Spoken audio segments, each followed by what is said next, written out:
Reka nongere mbasuze cyane abakunzi ba 555pm News. Uyu munsi rero amakuru yacu akaba aza kwibanda by'umwihariko ku Rwanda. Ni amakuru yakomeje gucicikana guhera mu gitondo cy'uyu munsi. Amakuru avuga ko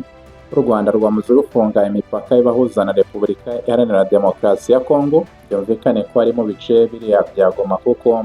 ibice byose bihana imbibi n'u Rwanda bya Repubulika Iharanira Demokarasi ya Kongo kuri ubu ngubu twavuga ko bigenzurwa na AFC-M23 cyangwa se abarwanyi ba M23 na twirwaneho bafatanyije. Kuri ubu ngubu rero igitondo cy'uyu munsi nibwo hatangiye kuvugwa amakuru avuga ko u Rwanda rwamaze kuba rwafunga imipaka ibahuza n'iki gihugu cya Repubulika Iharanira Demokarasi ya Kongo, ndetse nabo ku ruhande rwa Repubulika Iharanira Demokarasi ya Kongo ba AFC-M23 bakaba bahise bafunga imipaka yabo. Gusa icyo nje gushyiraho umucyo ni ukugira ngo basobanurire neza ibirimo kuvugwa, cyane cyane birimo kuvugwa n'abantu bagiye batandukanye batavuga rumwe n'ubutegetsi bw'u Rwanda cyangwa se banga u Rwanda. Bari kuvuga ko M23 yaba ifitanye ibibazo bikomeye cyane na leta y'u Rwanda, mbega birimo kutumvikana ibijyanye n'umutekano, ibijyanye n'abimukira, mbese uburyo nk'ubwo ngubwo bigaragara ko mu Rwanda ndetse n'abo barwanyi baba bafitanye ibibazo bikomeye cyane, ndetse bakaba bari kugenda babyitsaho bagaragaza ko noneho ngo byaba ari ibibazo bikomeye nyuma y'uko u Rwanda rwakomeje kugaragaza ko wenda rwumva impamvu baba barwanya leta yabo yuko ari impamvu yumvikana, mbega yo gushaka uburenganzira no guhagararira ko ihohoterwa bakorerwa ryaba ryahagarara. Ibi rero byakunze kuvugwa bagaragaza ko noneho ubu ngubu ngo u Rwanda ruba rutacyumva M23, bigaragaza ko noneho M23 ishobora kuba igiye kujya habi bitewe n'uko u Rwanda mpuzamahanga, mbega ibihugu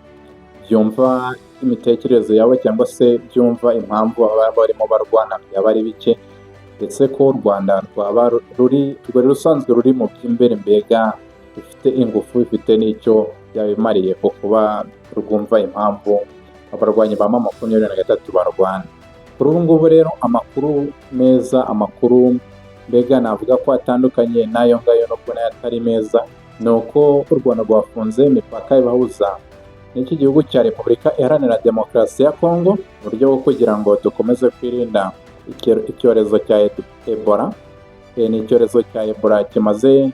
gukwirakwira hanini cyane muri Repubulika Iharanira Demokarasi ya Kongo, ndetse kuri ubu ngubu kikaba cyageze no mu bice AFC-M23 bagenzura. Akaba ariyo mpamvu rero ikomeye cyane u Rwanda rwahisemo kuba rwafunga imipaka ibahuza n'iki gihugu. Ibi byakozwe mu rwego rwo kugira ngo barusheho kubungabunga umutekano w'abaturage, mbega w'abanyarwanda muri rusange, uburyo bwo kuturinda kugira ngo iki cyorezo kibe kitatugeraho hano mu Rwanda, by'umwihariko nk'abaturiye iki gihugu bari muri za Rubavu, Gisenyi ndetse n'utundi duce tugiye dutandukanye. Bikandi nanone ntabwo bibayeho bwa mbere, ntabwo ari ubwa mbere byaba, kuko byagiye bibana kenshi cyane mu minsi yashize n'imyaka yashize, aho iki cyorezo cya Ebola cyabaga cyakaze cyane no mu gihugu cya Repubulika Iharanira Demokarasi ya Kongo ndetse n'ibindi bihugu byinshi cyane bituranye, ariko u Rwanda rugahita rufata ingamba zikomeye cyane, rugahita rufunga imipaka cyangwa se n'ubundi buryo ubwo ari bwo bwose bwo kurwanya icyo cyorezo. Ku bw'amahirwe byarangiraga inshuro zose, navuga ko byagiye birangira iki cyorezo cya Ebola kitageze mu Rwanda, kuko ubu ngubu bivugwa ko iki cyorezo kitaragaragara cyangwa se kitaraboneka ku butaka bw'u Rwanda. Wumva ko rero ari intambwe nziza, ndetse ari n'uburyo bwiza u Rwanda ruba rwarahisemo kugira ngo rukomeze kurinda umutekano w'abanyarwanda ndetse n'abatuye u Rwanda muri rusange. Mbega twakwitega ko wenda nko mu minsi izaza iki cyorezo nikiramuka gisubiye inyuma cyangwa se gicishije make, bakoze ibishoboka byose kugira ngo bagice intege, mbega kikaba gisa n'ikirangiye, imipaka izongera ifungurwe rwose, urujya n'uruza, ingendo, ubuhahirane bwongere busubukurwe, ndetse ibintu bizagenda neza cyane, kuko nta bindi bibazo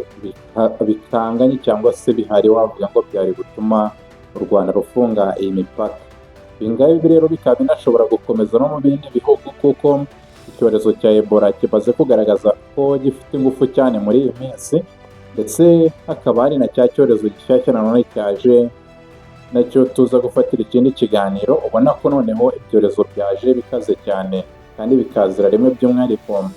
ku baturage cyangwa se ku batuye muri Repubulika Iharanira Demokarasi ya Kongo, bakaba baremerewe cyane, mbega ubona ko hari ibyago byinshi bisa naho byaziye icyarimwe. Urumva rero ni umurongo mwiza Repubulika y'u Rwanda cyangwa se Leta y'u Rwanda irimo ifata ingamba zikomeye cyane kugira ngo twirinde ikibi, mbega nk'uko muzi ko kwirinda biruta kwivuza. Ni ngombwa ngo twirinde indwara cyangwa se ibyorezo bitaratugeramo, kuko nanone nubwo iyo ushobora kuba wakivuza cyangwa se ugashaka ubundi buryo bwo kwirwanaho iyo cyakugezemo, ushobora kutagira ikibazo wenda ngo ube wahasiga ubuzima, ariko ntabwo bibura ibyo byangiza byinshi cyane mu iterambere, ubuhahirane, mbega urujya n'uruza. Ugasanga no mu gihugu mu Rwanda imigendekere ya serivisi zitandukanye isa n'iyahagaze, nk'uko mwabibonye mu mwaka w'ibihumbi 2020 ubwo COVID-19 yazaga. Wabonye uburyo ubuzima bwahagaze, abantu bambara udupfukamunwa, guma mu rugo, mbese ibibazo bikomeye cyane, ndetse Ebola ikaba ari icyorezo gikomeye cyane, bisa naho noneho cyo hahita hafatwa ingamba ziremereye ziruta no kuba wakambara udupfukamunwa cyangwa se bashyiraho guma mu rugo nk'uko byagenze icyorezo cya COVID-19. Ndabashimiye cyane rero, ubwo amakuru nayo nagira ngo mbasobanurire impamvu u Rwanda rwaba rwafunze imipaka ibahuza na Repubulika Iharanira Demokarasi ya Kongo, bihabanye n'amakuru twagiye twumva ahantu henshi cyane avuga ko yaba ari ibibazo bihuza, mbega biri hagati y'u Rwanda n'abari mu ruhande rwa Repubulika Iharanira Demokarasi ya Kongo, ubwo abaduhana imbibi aribo AFC-M23. Ndabashimiye cyane rero, mwakoze kudutega yombi. Bashishikariza kanda like, subscribe, share ndetse na comment, mukatubwira ibitekerezo byanyu. Gusa ko subscribe na like rwose ari byiza cyane, mudutanze, mbega muduhaye imbaraga, muduteye inkuru ikomeye cyane kugira ngo uyu muyoboro wacu ugere ukure uzamuke, ndetse ibiganiro byacu bizajya bibageraho mu wa mbere, mudufashe no kugira ngo bigere kuri benshi cyane bashoboka. Bashimiye cyane, mukomeze kugira ibihe byiza.